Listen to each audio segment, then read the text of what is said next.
Namaste. Today I wanted to talk to you about carpal tunnel syndrome and show you 3 cool exercises to help with carpal tunnel syndrome. Shout out to Cameron, who's a really good friend and client. He was the one who actually inspired this video, so thank you.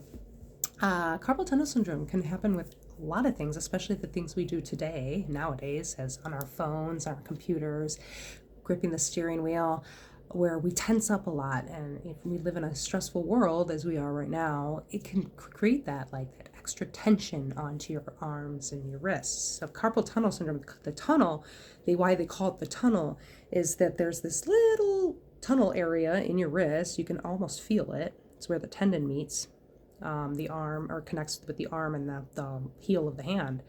And when it gets inflamed or pinched, it's a nerve issue when you have carpal tunnel syndrome. So the medium nerve is getting pinched. And it's just repetitive motion, overuse of something, you're clinging too tight, or you're overworking it, or using the wrists in all sorts of different ways repetitively can cause this.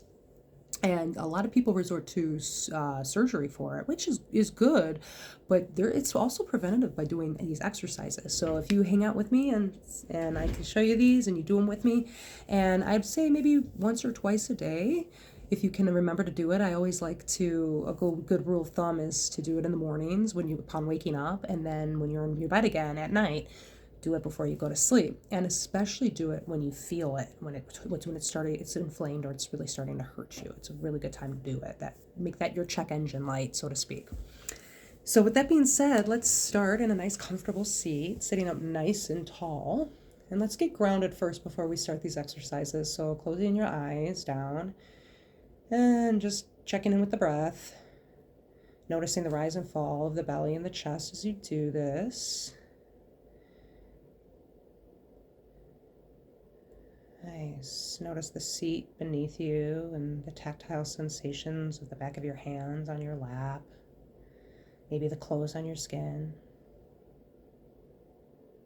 And just getting really present here with yourself, with your body, your mind, and your spirit. Nice. And let's complete one more breath here. And then opening the eyes, we're going to start with the first one. I like to call this Pac-Man. So you take your hand and you get it into not really Pac-Man, but I don't know why I say that. It kind of looks like Pac-Man, but you want it more flatter than Pac-Man. And you're going to open it wide, and then you're going to bring it together, but you're not going to have the fingers touch. You're just going to open it wide and then come together. And it's kind of like you're swimming through molasses or honey. You want to make this really kind of challenging to open and close the hand. And you can probably already start feeling it in the wrist here. And you could do both if you'd like, or swap out. Do one side first and then the other. And I'd like to do this maybe about 15 times, 15 reps. But again, think of going slowly, because the slower you go, the more methodical it is. And you really feel all those engagements in the nerve endings and in the tendons. Nice. And then really open it wide, like an L shape when you do that, and then come it back in again. Perfect. Okay, so that was your first one. Second one, I like to, feel that. So shake it out if you have to. The second one is, I like to say in ASL, American Sign Language, the letter A. So you want to keep your thumb in towards the palm along with the rest of the fingers. And then you're just going to open it up. Bring it in again, open it up. So you're making that A shape for American Sign Language, and then opening it up. And you could scatter the fingers like that if you want, or you can challenge yourself and bring them together, like the first exercise. It's really up to you and what feels comfortable for you. If you like them both, maybe swap it out, flip-flop, go back and forth between the two.